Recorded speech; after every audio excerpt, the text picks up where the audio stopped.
So September 2025, I migrated out of the U.S. planning to slow travel. I'm currently based in Southeast Asia, specifically in Thailand at the moment. Um, and over the last couple months, especially within these last couple weeks, because I've been running into, excuse me, a lot of expats, people on holiday to people who've been retired living in Thailand for well over 20, 30, 40 years. They would come up to me. We would be in passing at the gym, a restaurant, walking down the street. And they would be like, "Hey, you on holiday?" And I'm like, "No." And they're like, "Oh, military?" And I'm like, "No." And then I see kind of the curiosity kind of processing. So before I allow them to interject with any other assumptions, I'm like, "No, I work remotely. I work fully remote, obviously. I'm in telecommunications. So I've been reluctantly fortunate, and blessed to be able to, create income or maintain income rather, living abroad." Um, and they're like, "Whoa, well, you're relatively young. How old are you?" And then we get into this conversation about, living abroad and, especially if we're both American, we talk about the things that we've, noticed the differences on and what we maybe miss, what we look forward to in the future. So we just have those conversations depending on, the people's background, obviously their age, demographic, because I meet a lot of people who are either single or empty nesters, excuse me, or empty nesters. But, obviously I have two kids. So it's interesting because what I've noticed in scale is that many and maybe most people don't live abroad for an extended period of time. For one, that's for one, but then don't live abroad for an extended period of time and work remote. So a lot of people, they are retired. Most people are probably retired than none.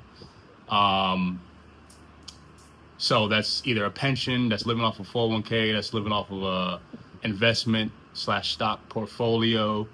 You have real estate, some more physical investments that you're living off of. Then have the more, special sect of military and or disability or disabled military vet, right? You have a lot of those. There's a big community out there, especially in Thailand, for that group of retirees.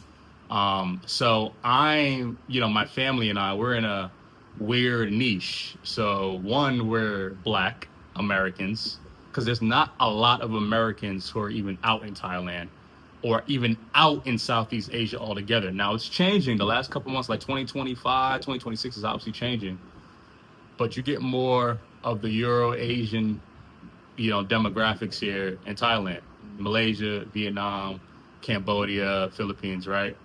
Although, like I said, it is changing. But two, then you get a younger couple who or younger family who's obviously not retired, who can't get a retirement visa due to age. you know, I'm way too young. I'm way too many years removed from even claiming retirement. I can't get a retirement visa in Thailand and most places that has a minimum age requirement. Um, so I find myself in a box, which I tend to always find myself in general. I feel like that's just kind of where I stand on, the whole premise one with this channel and me just trying to, you know, play this middle field, this gray area. My channel's called Black, but I really try to live in the gray area.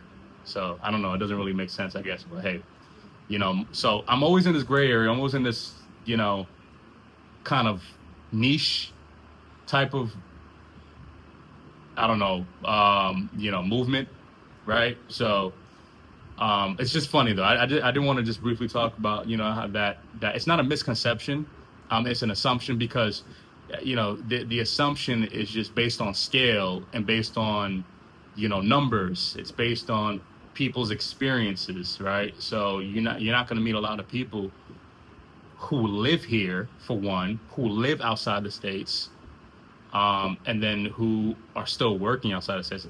I was talking to my wife about it. Thailand is popular right now, and good for the people who could come out here.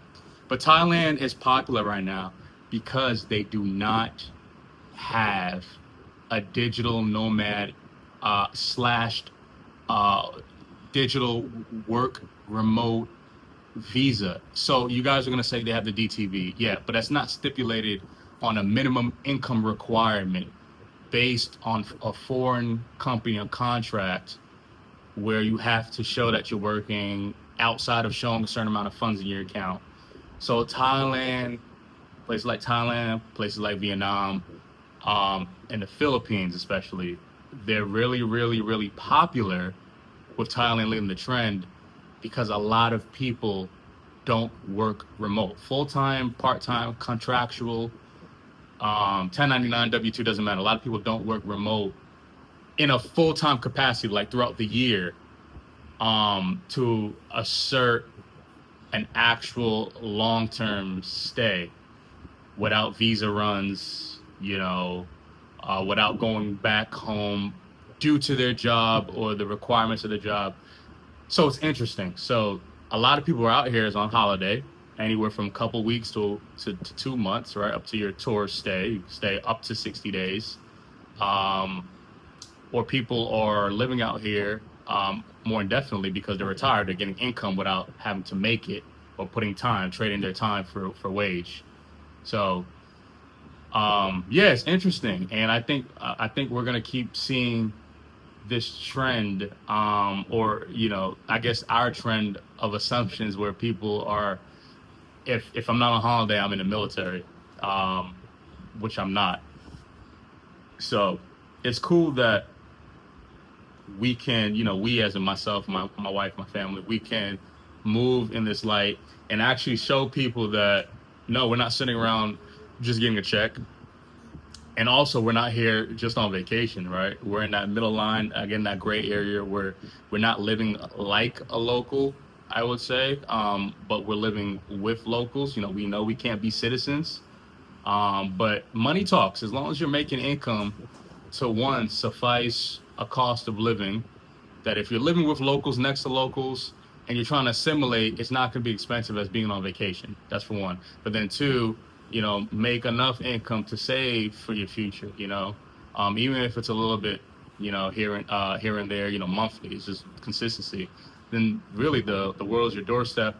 There's a lot of options for people who can do such, to live in Asia without waiting for a vacation, which is having a lot of funds up front, or having your job approve you to visit a place, and then two, without having to wait 20 or 30 years for a lot of people, such as myself, to retire to do this. So my whole premise of sharing is to let people know that, man, there are options. There are options. There are options even if you are a Black American, even if you are a young person. There are options, where you can live a different life and possibly a better life because you're doing the homework, you're doing your research, and the world is pretty much indefinite to the human eye. Majority of people have never visited more than 1 to 4 other countries outside the origin country. There's only about 12 to 1,500 people in the world, that's probably, documented from at least an amateur base, who's visited over 100 countries. And that's not living there necessarily. That's just being there for a couple days, right? At least. So traveling is definitely a nuance. It's not as luxurious, or it doesn't have to be. It doesn't have to start there as people would assume. Again, you have kind of those negative connotations, and it's negative because people may want to do it, but they think you have to be rich, or you have to make a lot of money. Like I say, you have to be retired, or you have to only do it on vacation. But I met a lot of people who are even older, and still can't either retire, they're not ready yet, they don't have the funds, so they just visit often, especially like in these Euro-Asian places where they're closer. Denmark, Australia, things like that. Like they're closer to Asia than the Americas, right? But they come on holiday, or they just take trips often. Anywhere from 2 to 3 times plus a year. Yet they can't live here, even though they want to. So it's really, guys, it's just all about income. Really, it's sad to say that the world runs off of money, but it does. Um, but the loophole is you don't need to make a lot of money. Um, and and if you're strategic and opportunistic enough and know where you can set your roots or plant your feet for extended amount of time, a couple months to a couple years, the little money you're making that you can live off and save, it can turn into a possible retirement plan, where in comparison to staying in your origin country, for me, America, where that retirement plan would have been enacted for another 15 to 20 plus years, I can now shorten that much more aggressively with lower cost of living and understanding, how I can work more passively with working fully remote. So anyways, pretty cool. I just want to share that experience. Let me know in the comments if you guys are currently in Thailand, currently somewhere in Asia altogether, and have experienced that. Especially as a Black American, right? There's not a ton of us, but it is increasing because the world is our doorstep, and obviously social media and people talking about at least different options are giving people information, a gateway to do their own research and obviously stand on that research. But let me know in the comments if you guys have experienced that. Do people think you're in the military? Do people think you're just on holiday? People think you're rich. I don't know. Let me know in the comments. This is your first time seeing Black. Hit a sub, leave a like. See you next time.